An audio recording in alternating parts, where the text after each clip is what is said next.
So, as I was saying, all of this impacts the baby because now the baby doesn't have a bond with the mother, you know? The baby doesn't depend on the mother. The baby doesn't feel loved by the mother. And then we have disorganized or disoriented attachment, and that is an insecure attachment that is characterized by behavior and confusion toward the mother. Again, I think these last three go hand in hand with how the mother treats her baby, with how the mother gives her baby affection, attention, and love. Babies are really smart, and we may think that, oh, they're just gonna learn and get used to what the mother does. And yeah, they are, but that's not a good thing, especially if the mother is not helping them grow, is not helping them feel loved and feel saved.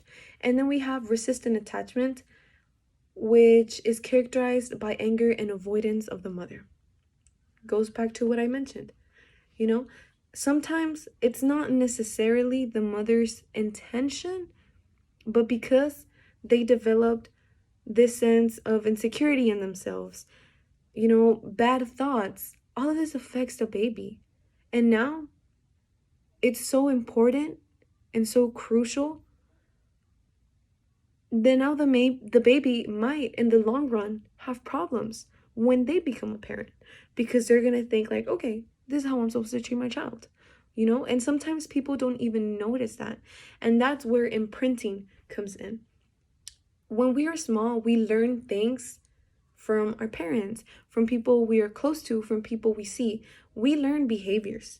And sometimes we don't even notice that those behaviors have now become a part of ourselves, and we don't know how to react, or we think that that's the proper way to react because that's all we know. But that's not the case. That's why I think it's really important that if you have a baby, you have to try your very best to raise them in a healthy environment and in a healthy state of mind. Especially if you yourself have gone through things that were not correct. It's really important, and I could go into that for hours and hours because I love talking about stuff like that. But let's go ahead and move on. The last page is my sources, and that is all I have for today. The growth of a child is really important. It really is.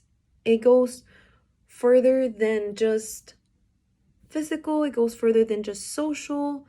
It's all together. It's all together. And like I said, all of this leads to the roots of love, the roots of how the baby is feeling. If the baby is feeling safe, if the baby is being loved, being cared for, all of that plays into role. And of course, there is no right or wrong way to raise a child, but these are what the normal development of the babies should be, or these are some things that you could see when the child is developing. Thank you.